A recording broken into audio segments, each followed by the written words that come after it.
আসসালামু আলাইকুম ভিউয়ার্স। আজ আমি আপনাদের সামনে নিয়ে এসেছি আলু এবং সিমের ভর্তা, সজনে পাতার ভর্তা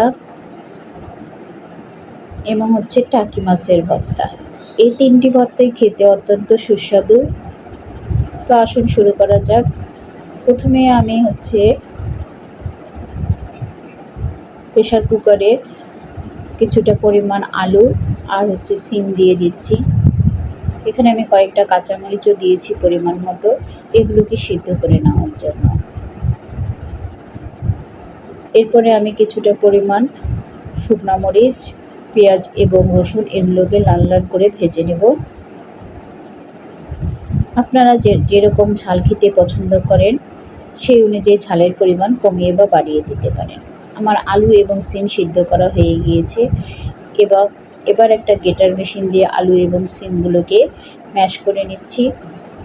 এর মধ্যে দিয়ে দিলাম কিছুটা পরিমাণ পেঁয়াজ এবং রসুনের ভাজা দিয়ে এটাকেও ভালো মতো ম্যাশ করে নেব। যেহেতু আলু এবং সিমের মধ্যে আমি কাঁচামরিচ দিয়ে দিয়েছিলাম, সেজন্য এখানে আর কাঁচামরিচ আলাদাভাবে দিচ্ছি না। আমি এখানে একটা শুকনো মরিচ দিয়ে দিলাম এবং দিয়ে দিচ্ছি কিছুটা পরিমাণ ধনিয়ার পাতা কুচি। মুখে রুচি ফিরিয়ে আনার জন্য এই আলু সিমের ভর্তাটা খেতে খুবই সুস্বাদু লাগে। আমার আলু সিমের ভর্তা হয়ে গিয়েছে। এখন দেখাচ্ছি সজনে পাতার ভর্তা। সজনে পাতার ভর্তার জন্য আমি সজনে পাতাটাকে আগে থেকেই ভালো করে বেছে কেটে ধুয়ে নিয়েছি। এর মধ্যে দিয়ে দিলাম সজনে পাতা এবং পরিমাণ মতো রসুন আর কয়েকটা মরিচ দিয়ে সজনে পাতাটাকে ভালো মতো সিদ্ধ করে নেব। লবণ দিয়ে দিলাম এবং কিছুটা পরিমাণ হলুদ দিয়ে দিলাম। হলুদটা আপনারা ইচ্ছে করলে স্কিপ করতে পারেন।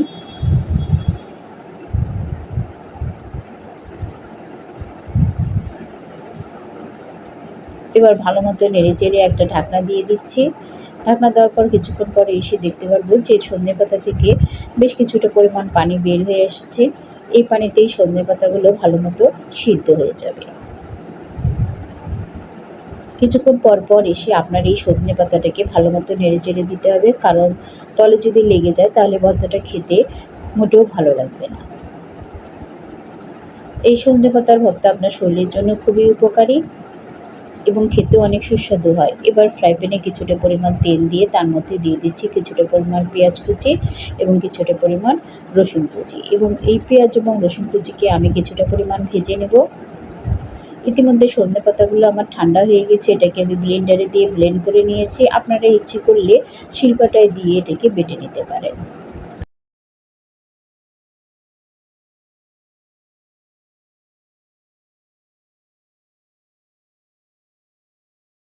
এখানে আমি 2-1টা শুকনো মরিচও ব্যবহার করেছি পেঁয়াজ রসুনের সঙ্গে, তাতে সজনে পাতার ভর্তাটা খেতে আরও বেশি সুস্বাদু হয়।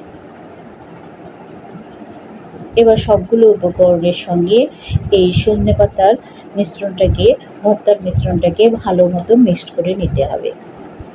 ভালো মতো কষিয়ে এটাকে যদি আমি ভালো মতো ভর্তার আকারে তৈরি করে নিই তাহলে এটা খেতে খুবই সুস্বাদু হবে। অনেকক্ষণ ভেজে নেওয়ার পরে এর মধ্যে আমি দিয়ে দিচ্ছি কিছুটা পরিমাণ ধনিয়ার পাতা কুচি। এবার ধনিয়ার পাতা কুচিগুলোকে সজনে পাতার ভর্তার মিশ্রণের সঙ্গে ভালো মতো মিশিয়ে নিতে হবে।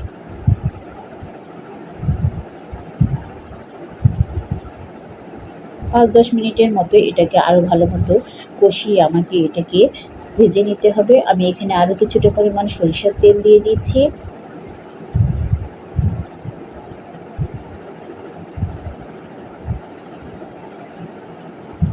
এই সজনে পাতার ভর্তাটা খেতে খুবই সুস্বাদু লাগে। আপনি খেয়ে বুঝতেই পারবেন না যে সজনে পাতার ভর্তা খাচ্ছেন। এখানে কোনো পরিমাণ তিতা বা তেতো ভাব কোনো কিছুই লাগবে না যদি আপনি এই পদ্ধতি অনুসরণ করে এই সজনে পাতার রেসিপিটি তৈরি করেন।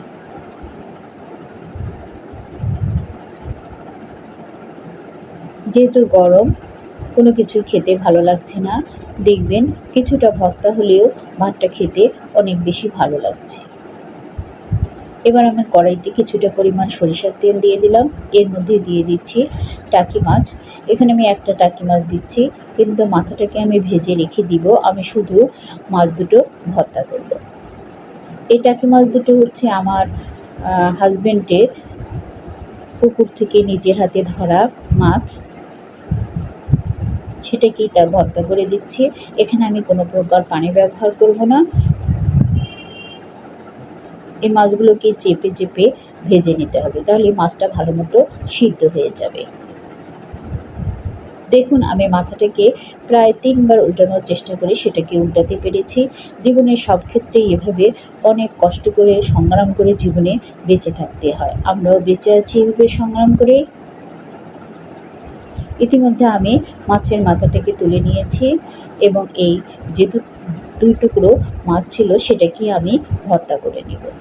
এবার যে অবশিষ্ট তেল আছে সেই অবশিষ্ট তেলের মধ্যে দিয়ে দিলাম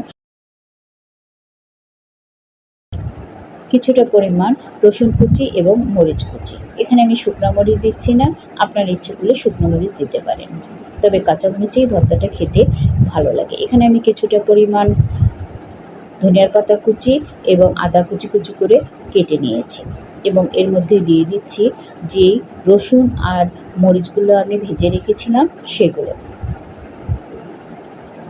এই টাকি মাছের ভর্তাটা খেতে খুবই সুস্বাদু হয়। যদি আপনি আমার রেসিপিটি অনুসরণ করে ভর্তাটি তৈরি করেন, তাহলে আমার মতো আপনিও বলবেন যে প্রতিদিন এই ভর্তা যদি থাকতো তাহলে খুবই ভালো হতো ভাত খাওয়ার জন্য। তো আমি মাছগুলোকে ভালো করে, মাছের কাঁটাগুলোকে ভালো মতো বেছে নিয়েছি।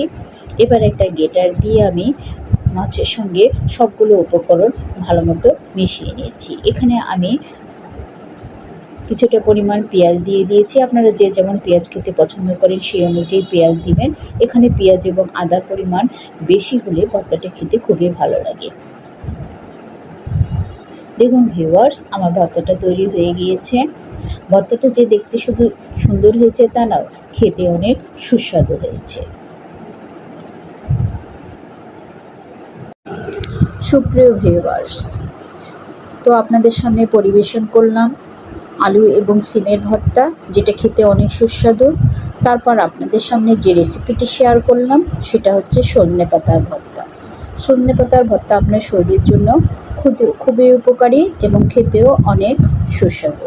আশা রাখছি রেসিপিটি আপনারা বাড়িতে সবাই ট্রাই করবেন। এরপর আপনাদের সামনে যে রেসিপিটি পরিবেশন করলাম সেটা হচ্ছে টাকি মাছের ভর্তা রেসিপি। তো ভিডিওটি ভালো লাগলে অবশ্যই চ্যানেলটি সাবস্ক্রাইব করবেন। সবাইকে অসংখ্য ধন্যবাদ।